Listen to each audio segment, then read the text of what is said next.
I'm Adam Gelter. As indicated, I am a graduate of the planning school here. I got my master's in community planning about 14 years ago. And while in school here, I got an internship at 3CDC, Cincinnati Center City Development Corporation at the time, startup company. There's about 4 people in the office when I started, and have worked there since. So can you describe what 3CDC is, when it was founded, by whom, and why? Yeah, so 3CDC is a private, nonprofit, full-service real estate development corporation. It was founded by the corporations in town. I mentioned Procter & Gamble earlier, who's our biggest financial supporter, but the actual impetus to form 3CDC came out of a task force that was chaired by George Schaefer, formerly the CEO of Fifth Third, working with the former mayor, Charlie Lukin. And there was a number of recommendations, but one of which was to create a private group that could help spearhead development of downtown and over the Rhine. So they went and approached Procter & Gamble, asked A.G. Lafley if he would take the seat as the chair of the board, and raised and had a collection of other corporate leaders, and essentially helped fund with their goal. Basically, I think the simplest way to boil it down is those big corporations sort of felt like they had choice to either leave town or reinvest in town. And luckily for all of us, they made the decision to reinvest in town and try to make improvements to the situation that, particularly in Over the Rhine, was a pretty dire situation.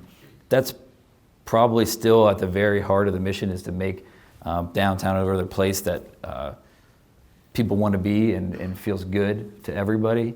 But certainly our mission has grown over the years, and I manage the development staff, and we're still doing these real estate projects, but we've gotten very much involved in what we would sort of term non-traditional real estate, doing homeless shelters, the civic spaces, music hall, for example, as well as the sort of more standard apartments and condos and commercial space.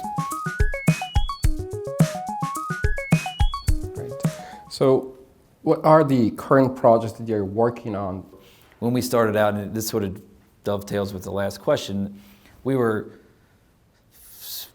facing a neighborhood with a lot of instability. So we focused a lot on home ownership. In the projects we were doing, a lot of condo projects, some single family projects, try to get people invested in the neighborhood, and have had, we feel like, a lot of success. We're seeing some of the existing affordable housing buildings have physical and operational challenges. And so what we've endeavored to do over the last probably 3 or 4 years, that will hopefully really see some outcomes here in the next 12 to 18 months, is really trying to tackle some of those challenging affordable buildings, get control of them, and redevelop them into mixed income rental property. And so there isn't a lot of that in the neighborhood. We have done a few projects that have been successful.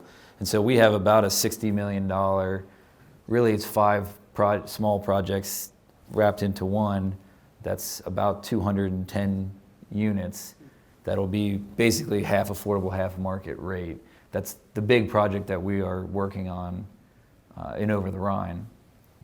It's the main thing that we're doing. We don't have any serious large-scale for-sale product in our pipeline. So that's certainly a shift. How do you see the future of 3CDC in Cincinnati? Obviously heading north towards Findlay Market. We have been pretty adamant, because we want that focus of staying for the most part south of Liberty. We will continue to work further north. And then one of our main focus, and we've been working with the planning students over the last few years, and we'll do again this summer, is focused on the area basically between 7th Street and Central Parkway downtown. And so right now, and this is sort of crazy to think about if you've been here for a long time, it feels much less comfortable walking from 7th Street on Vine Street to Columbia Parkway or Central Parkway than it does once you get to Over the Rhine. It feels much better. trying to work with the library, which we did with the planning students last year, to make some physical improvements to their campus to help that. It's because there is assets there. Pye Park's another great asset that also needs some, not necessarily physical changes, but some operational changes to how it operates. And so that's going to be a focus for us in that zone, which is not an area that we had any projects to date. Thank you, Adam, and all of you for coming here. I'd like to ask for a round of applause for